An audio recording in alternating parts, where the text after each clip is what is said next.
and later works, no sane historian would doubt, for example, Prophet Muhammad ﷺ existed and he preached in Arabia and he had this kind of belief about him. No sane wonder.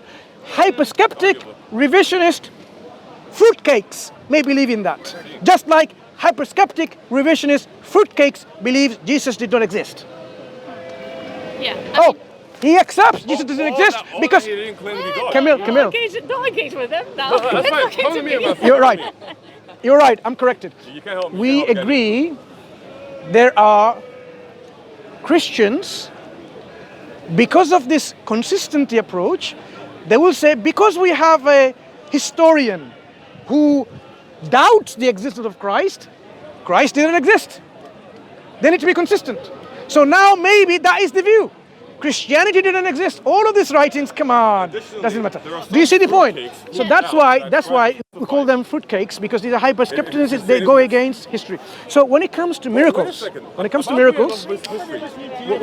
happens when the Quran says that Christ is crucified? Isn't that being a fruitcake? My conversation with him. Stop it. Go for it, but it's interesting. Okay, that's fine. No worries. Do you understand English? She said go away. No, say it in Arabic, Mansur, please. She said go away. In Arabic, Mansur. Appreciate it. Go away. She said go away, not me.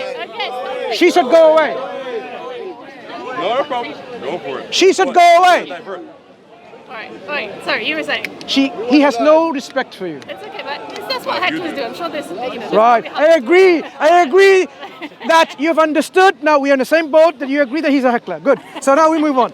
So, but to say, there's probably, I don't know about... So that book about 300 authenticate miracles, in your mind is this: the Quran denies the miracle performed by the Prophet ﷺ, so how can he have done miracles? As I explained to you, the Quran does not deny. The Quran denies what thing?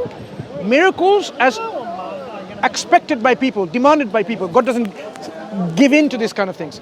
God gives his own miracle. And that's why you will find within the Christian text, there's one point Christ said, I think I mentioned this before, no sign will be given to you except the sign of Jonah. So Christ himself make a condition. So I'm not going to give you all the signs that you demand. Do this, do that, whatever. Nothing will be given to you. No sign, except one sign. So here we have a consistency of the messengers in terms of how they deal with these kind of hecklers at their times, trying to give me evidence. They do not fall for their trap, right? And their ego business of, give me something I will believe. In fact, they would not believe. So the Quran tells us that this is a miracle. The Quran, it says itself consists of evidence, ayat. Every single verse, we don't use the word verse, but you know what a verse is, a sentence, is called an ayah of the Quran. An ayah is a miracle, a sign, a proof, an evidence, all of that. Quran itself, in its individual component, is called a miracle. Yeah, so I want to come back to that, because that's probably, actually, of all the things that we talked about, that's the only thing, probably the one that speaks to me the most, is the inimitability of the Quran. I think it's because I'm a linguist. Did you watch ChatGPT? I did. It was really interesting. Yeah. I need to do more research on this. Please do. Yeah. You mentioned actually in that video, the lectures that you did on the and I couldn't find those, so I don't know. So the lectures are called I'll show you which ones, so you can listen to them. There's 3 parts, 3 lectures in 3 occasions. Yeah. So let's see which ones they're called in DawahWise.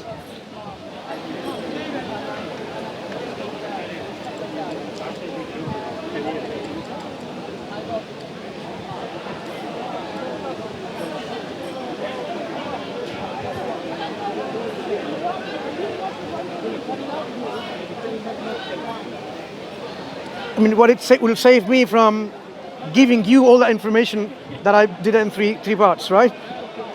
Yeah. Right. Okay.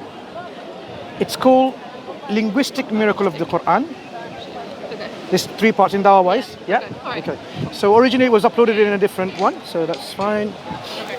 So I don't want to get into too much detail on that, but that's probably out of all the things that I've heard, that's the only one that I can't. Watching your video is actually really interesting too, and I think that's probably in the vision of mind of actually learning Arabic and understanding how it works. So I can't really debate that, but the superficial understanding that I have is that it might have been because the Quran was actually influenced by other languages like Syriac or that kind of stuff. Is there anything to that? Is that something you addressed in the lectures? Yeah, but the question is, we're talking about the Arabic language itself.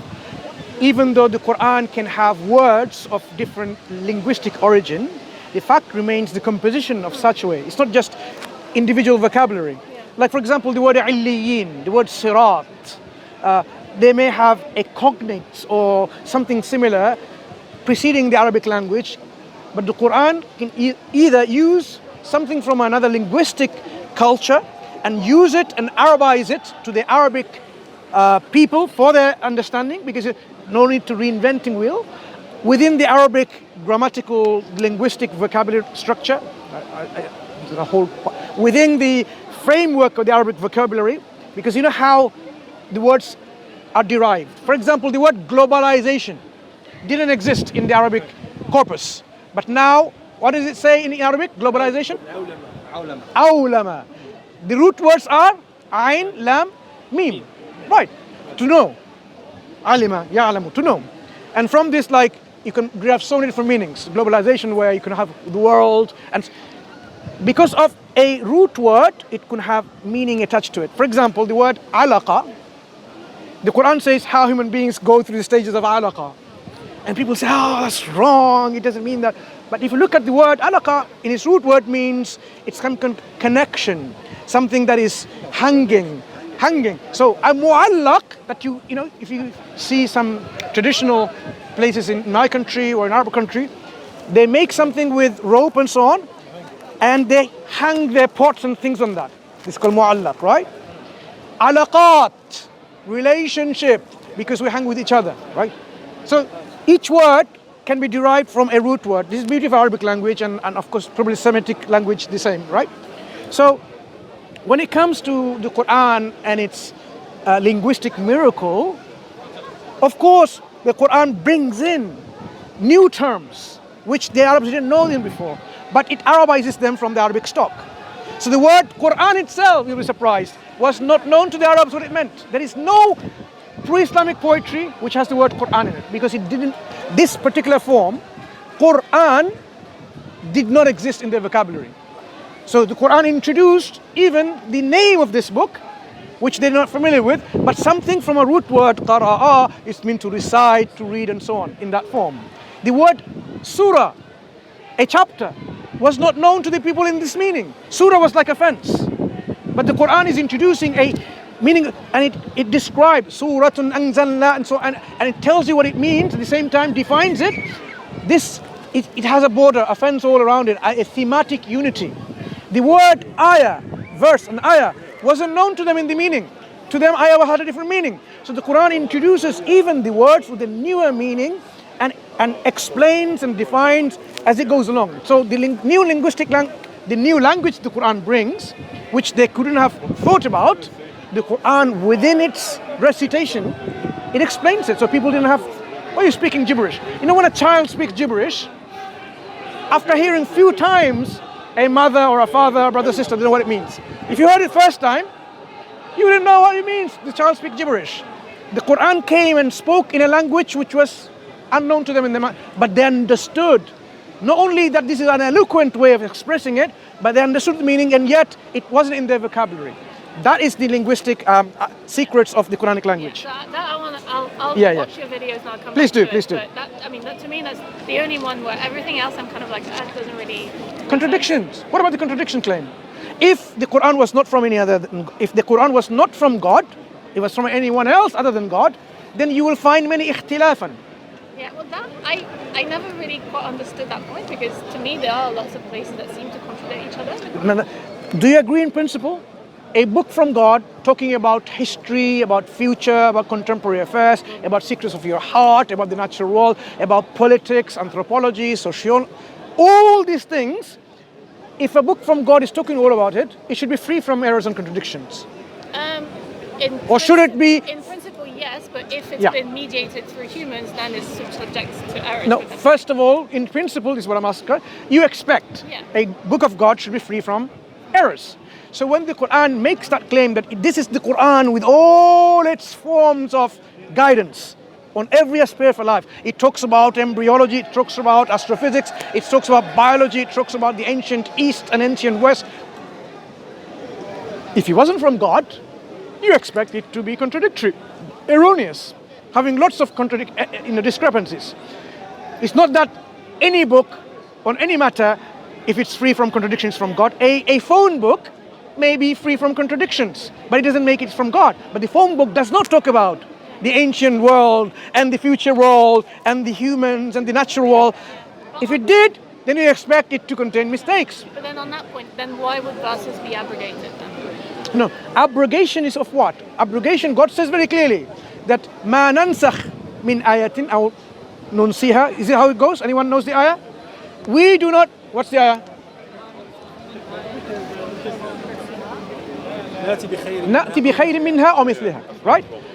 So he does not abrogate or makes an ayah forgotten until he brings something better or similar to it. It's all about making the society in the, what's this called?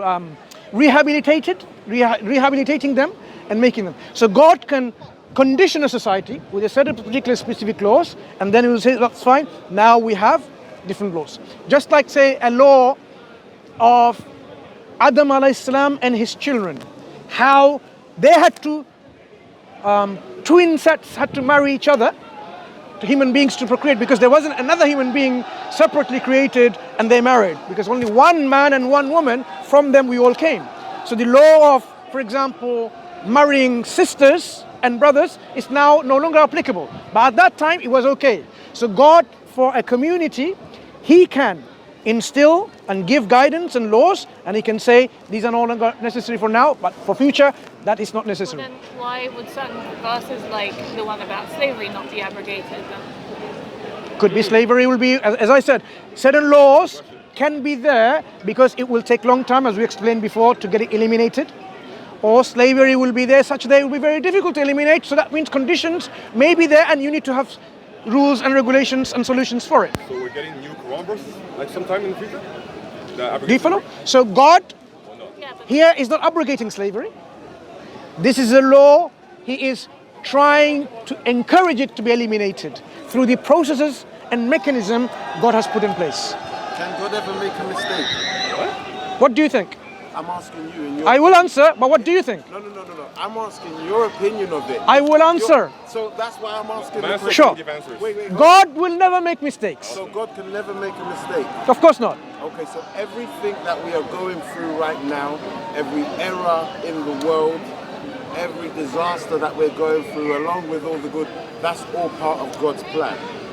Is that what you're telling me, yeah? I'm telling you, anything that happens, it happens with the will of God. Yeah, I know. Listen, the will. Understand what I'm not really concerned about the will. I'm saying, is he aware? Is that part of He's the aware. plan? So there's no, everything's going to plan. Nothing can go against his plan. So Everything is going to his plan. Right. Nothing can go against the plan of God. Right. So all of the disasters that are going on right now, that Everything. everybody is enduring, Everything. This is part of God's plan. Everything. In order to do what? What's the process? It's a bit worse than this. What's So- the end? What's the end? Hang on. What's the end? What I want to understand is this. One second. Before I go into answering one question after like a series of questions. Sorry, No problem. I want to understand one thing. Yeah. What does that prove? That God doesn't exist? What does what? What does your questions prove? If there is evil in the world, what does it prove? If there is suffering, one second. Yeah, go on. If there is suffering in the world, if there is all this evil in the world, what does it prove? Does it prove that this non-existence of God? No, I'm just trying to understand the logic of things, right? Because there is so many things happening, but you have to throw some sort of logic by it. Yeah. And if logic comes correct and you say there is no problems, there is no error, and God hasn't done... It's not about error. What I just said, has God ever made a mistake? Let me come back to you again. No, but- This is not about an error. This is not a human experiment that God has, in which human has a trial and error and God didn't know about it and God regretted it. What we're saying is God has given in this world, which is not utopia. This world is a place of test. There will be suffering. There will be these kinds of evils and things like this. There will be pain, but there will also be joy. There will be a contrast between good and evil, and you acquainted with the faculty of choice, of knowing what is good and evil, you're obligated to fulfill your purpose in life by balancing these things and worshiping God, and then God will place you in a place of no evil, no pain, no suffering. That's paradise. Or you're not listening. You're formulating your question. No, stop. No. When you asked a question, So the problem of evil, that when at the beginning when I was saying I have things that I think Christianity and Islam don't have good answers to. Yeah. The problem of evil is obviously one of them, right? It's a very famous kind of philosophical problem, whatever. So your point there is that because this world is a test, this life is a test. That's why there is evil in the world and suffering. So that makes sense. I would agree with that. But then, what does the meaning of menial suffering, or for instance, animal suffering? So animals don't have an afterlife. Say two animals fought with each other. One broke his horn or something like that. In the day of judgment, God will recompense them. God will recompense them. But Even animals. Do animals have a soul in Islam? Animals. What do you think? I don't think animals have souls. Well, yeah, so animals. So do they have souls? Yeah. So if they don't have souls, then how do they have an afterlife? No. They don't have afterlife. Okay, so they won't have afterlife. Okay, in a day of judgment, if they have disputes like you're saying, questioning, or what are they going to do? Something has happened, like one animal violated another animal, whatever. Yes, they will be given, and that will be it. That's it. But so then, what in this life then? Because the one reward, perpetual life, is the human that's going to have. That is what God created us for. So the animals and so on and so forth, these are all, in fact, Allah says in the Quran, everything here, وَسَخَّرَ لَكُمُ الشَّمْسِ, even the sun has been created to be subservient to us. وَالْقَمَرِ, and the moon. Everything of the creation that you see has been created for us to be our subservient, so that we can enjoy our life and fulfill our obligation in this life. Okay, but fine. But if you take that, there are millions of years during which there are no humans on the planet, right? There are millions of years where I don't know it's millions of years, but yeah. At least enough time. Whatever, enough time. Yeah. So what was the point of all that suffering that happened during that? What do you mean by suffering? Well, I mean, God, look. Okay, so let's understand suffering again. When you say suffering, so when a lion eats a zebra or a deer, you're saying the zebra is suffering. Yeah, pain, I guess. Yeah. Pain. And you're saying that shouldn't be the case. So the lion should have been created without any hunger or thirst. Yeah. Ultimately, what you're asking for exactly. is what will be provided in heaven, where you would not need to eat, but you will eat for pleasure. Yeah, but precisely because I understand the point that you're making is that the meaning of pain and suffering for humans is that it's a test, it's to all that kind of stuff. That's what we're talking about. But for animals who don't get an afterlife, well, what's the point of their suffering? Because they don't have the spiritual necessity to have an enjoyment or a punishment in the hereafter. So God did not create them that way. Yeah, God created them, and that's it. So if, for example, if an animal were to have something was violated against them in the day of judgment, that will be it, and that will be it. That's it. They will be like turned into a dust, and that will be it. Yeah, I mean, they don't need a continuous hereafter. This judgment is done between them, and that's it. Yeah, but to me that's a difficult statement to reconcile with the fact that if you've got an animal that's suffering, not in a way that's like completely independent of a human being. I understand. When God gives His judgment, punishment and reward, nothing will be in such a way that will be called least of injustice. لَيْسَ بِظَلَّامٍ لِلْعَبِيدِ. He is not to the least unjust to His worshippers. So in a day of judgment, whatever recompense they have, everyone will be happy and content. You and I may disagree now. Oh, look, how can it be? How can a murderer, the victim, and the one who commit the criminal, at the end of the day judgment, they will have some kind of judgment. The victim himself, herself, or itself will agree to the judgment that is given, and the consequence that follows will be content with it. That is what we're talking about, because God will not be unjust to any of those things that we're describing in terms of pain and suffering. I gave an example, I think, before. The person who was in hellfire, say for a long time, was just dipped into heaven for a fraction of a second. And God, this is in the hadith of our Prophet ﷺ. I'm not just making this up. Did you know anything about sorrow, pain, suffering? That person may have been there for millions of years in hellfire. One dip in heaven will say, no, I knew nothing of pain and suffering. Because this recompense, the compensation that is provided, to give you an example of compensation, someone stole your watch. The compensation, £1 billion. All the cars you want, all the money you want, all the land you want. You would not think about loss anymore about your watch. Now with this money, you can get hundreds and thousands of watches. The compensation God provides, as He confirms and if He affirms, will be to such a scale, no one can complain against God. They will be happy and content. That's the level of justice that we are saying God will provide. So we have firm faith in that. In terms of the actual mechanism, in terms of what's going to happen, that's the detail. But God has confirmed, لَيْسَ بِظَلَّامٍ لِلْعَبِيدِ, for His worshippers or anyone, His slaves, He's not to the least unjust. Dhallam is like the highest oppressor, right? But He's not even to the least any of that. Because He is just al-adil.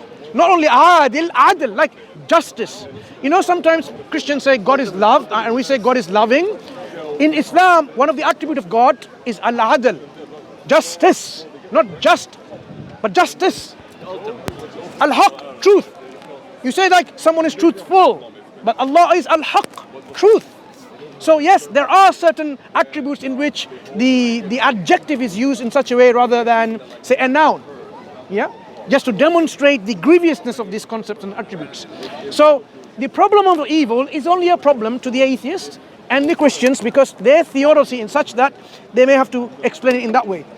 In Islam, we believe Allah is wise as well as someone who is well-wisher of any good, like He is the one who is the source of all truth. Because of His wisdom, that is why He even says, for example, you see the good and the bad, the one who sees and the one who doesn't see, how can you judge equally? The contrast is there for us. Would you know what is happiness if you didn't know anything about pain? You would not appreciate in its full depth what is really. You see, when we suffer pain and then we have happiness before or after, we appreciate more. So the appreciation is in contrast. Yeah, I think that is why in this world you have that contrast. That makes sense. In heaven, there is no contrast, pure joy, pure happiness, no suffering, no, sorrow, no grief. But that makes sense because you've got the afterlife, so it makes sense for humans, but it doesn't make sense for animals. As I said, the animals, they will have their recompense and their compensation that they will have, and even if that is the end of it, because God's plan, look, God could have, okay, one thing I want to ask you. Why do you expect God to make you live forever and forever? Why would you expect God to create you and give you a life of eternity with no end? Why? It's God's choice. He could create you and that's it. So He could create animals and that's it. They're only a mechanism in this life, how we understand and how we develop ourselves. Animals die and suffer. Right? Yeah, but I'm saying all of that has a compensation. People get killed, are compensated. But the recompense is the afterlife. No, I'm saying they do not have to have a continuous means of afterlife in which they have to live forever within the animal kingdom and so on and so forth. If their existence is annihilated and only thing is there, like if you wish something, I want to eat the meat of a bird, and the bird is now created, comes up to you, and then you eat of that meat and so on and so forth. But they do not have to have. If you want, for example, I'm sure, if you want, I want a pet dog in hereafter. This is your wishes. If that doesn't contradict anything of God, I'm sure it will be granted. But we don't go into all of these details if the guidance from Islam is silent about it. Like somebody says, I want to play football, I want to win. And he says, I want to win too in the match. Well, that cannot be granted. Why? Because you're generating contradictions. In heaven, there cannot be contradictions. There cannot be conflict of will. People say, look, in the Quran or in Islamic teaching, you believe everything that you wish will be granted. So you say, I want to play against Mansur and I want to win and Mansur wants to win. How can you win a game? Both cannot win. So this kind of wishing would not be given. Contradictions, logical impossibility will be removed. Well, I guess, so is it that... And I gave an arbitrary example. There could be many examples where you generate contradictions, you create a very incoherent picture. What we are saying, the Quran tells you there will not be any ill feelings, any grief, and so on and so forth. That means our human psyche will be transformed in such a way in which you would not wish where there will be generation of conflict of will, where logical impossibilities arise. Logical impossibilities would not arise in heaven. But then, so I feel it's like one last point on that problem of evil, and I feel then I probably need to call it for a day. But again, but on that, so animals versus human, right? There's like a clear distinction between the two. Humans have souls, go to heaven, or to hell, but afterlife. Animals don't. But that is at odds with the fact that there's a continuum of evolution, and I'm not talking about necessarily the theory of evolution, but the facts of evolution, where it was animal, and at some point human, and there seems to be there's like a dichotomy. There's been something that's been said at some point. You're human, you get the soul, you get to go to heaven, and you have free will, and then everything that comes before that doesn't. And that to me is I understand your point. What you're saying is, look, all form of creation should have some reward or punishment. A tree, for example, you're saying that tree provided the shade. It provided so much fruits and vegetables. It should be rewarded. It should have a heavenly life, afterlife, and so on. This is the expectation you are coming up with. I'm saying God can decide to continue the existence of something as long as He wants, according to His wisdom. He can have human beings forever and forever if He wish. He can have certain creation up to that point if He wishes, for example. This is the prerogative of God, how He wants to continue the perpetual existence of certain form of creation. So the recompense, the reward or the punishment you are saying, you are expecting everything that is here on this world, even a bacteria, even the viruses. Let's talk about them. There are good bacteria in our gut that helps digestions. Are you expecting a reward for them? They should continue in the hereafter. You can bring in all of these things and you will say, I expect them to have a reward in heaven as well. So what we are saying is God in His wisdom, He has certain creation in mind to be rewarded in the hereafter. In His world of creations, for example, He can create a world in which there are other creation with other rewards, other punishment. God is constantly creating. This world of ours is one of these many worlds. So we have a companion who says there's like a parallel worlds. There are parallel prophets, parallel you over there. God can create that. But what we're dealing with is our existence, our soul. You and I know, I'm not Camille and you're not Mansur. We have our individual existence and awareness of existence.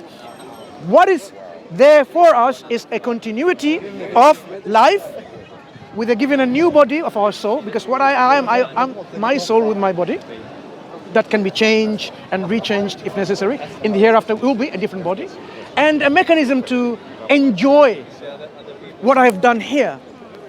And that enjoyment would be spiritual, would be physical, and so on. Now, if, for example, I'm saying, look, I'm not giving you a blanket statement about animals. I'm saying if there is nothing contradictory, and people wish, and even God has some, I don't know all the text. If someone can correct me, if there are texts in which there are animals can live, no problem. I don't see any problems. But I'm saying, in general, even if there wasn't a afterlife for animals, this is the prerogative of God in which any suffering they had, they will be compensated, and they will not feel in any way unjustly treated. So I agree. I mean, you can explain away to some extent everything on that, but it is a very contrived. Very contrived. I will come back with beneficial bacteria. According to your expectation, there should be beneficial bacteria having reward. So we want now bacteria in heaven. I'm not actually. There is an alternate explanation. The simpler explanation would be there is a God that has set up a bunch of rules and laws, and I created the universe, created the things, and let them, all of them, evolve and develop according to His plans. But it's not materially then intervening on, you'll get a reward, you won't get a reward. It's just like it's all part of the thing. The question is about continuity of existence. So we are told we will have continued existence either in heaven or in hell. Okay? The jinns is another creation, likewise. In terms of other creation, for example, now if somebody questioning about viruses and bacteria, certain bacteria is good for you, right? In their gut, they really help digest. You do know that, right? In fact, people take probiotic, full of bacteria, isn't it? Yeah. We actually consume bacteria for the goodness of our gut. So if people say now, okay, what's the reward for them in the hereafter? Should they be in heaven as well? Well, if God wants to have their bacterial heaven, of course he can have a bacterial heaven for them, and so on. But God is interested in the humans in terms of what we are, rather than, you interested in everything else. There are many things which are not necessary for us to delve into. If you do have questions, that's why the Quran at one point said, look, if you have questions like this while the Quran is being revealed, then it will be answered. Like if you have, but yeah, actually, a question on that. Because obviously in the Christian understanding, the reason why God cares about humans is because humans were created in the image of God. But that's not the case in Islam, right? So in Islam, why does God care about humans specifically, as opposed to everything else in His creation? yeah, God considers human beings one of the best of creations. In the eyes of God, one of the best, ashraful makhluqat, one of the best of creations. Allah created us. In fact, if you think about it, we are the top of the food chain in that manner. In fact, human beings are going to space. Not an elephant or bacteria, human beings. So God created us in this way, and He has the whole human project in a way that the consequences of them is going to be either eternal heaven or eternal hell, like that. But in doing so, human beings are placed in an environment in which there are other forms of creation. And we have to encounter and engage with these creations in the best possible way. That is why Islam says look after your environment and look after the things in your environment. Don't go and kill unnecessarily, unless, for example, for food and so on. So we can't have a farm of rabbits only for fun by hunting with our foxes. Totally forbidden, because that's suffering for fun. But God has granted us permission to consume some animals for food. But He doesn't grant us to eat all forms of food, because He says there are some which are good for you and some which are not. Halal and tayyiba, we talked about pure and permissible. So we only consume what God has given permission for, which are by their nature, they're good and they're permissible. If you're interested, I can show you where they believe Camille? What's any next question? I mean, I think for today's probably enough. Okay, that's more fine. that I need to go and read them. I think Sure. the big thing that I need to, I feel like that's going to be Inimitability. Inimitability, certainly. Do watch the lecture.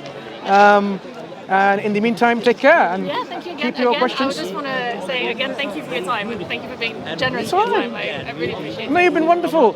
Even with the hecklers, you stood your ground and you told the heckler to go away. That was really, really good. And I hope the heckler at least appreciates what it means. The whole hecklers, whatever. Ultimately, something that. Wait, hang on.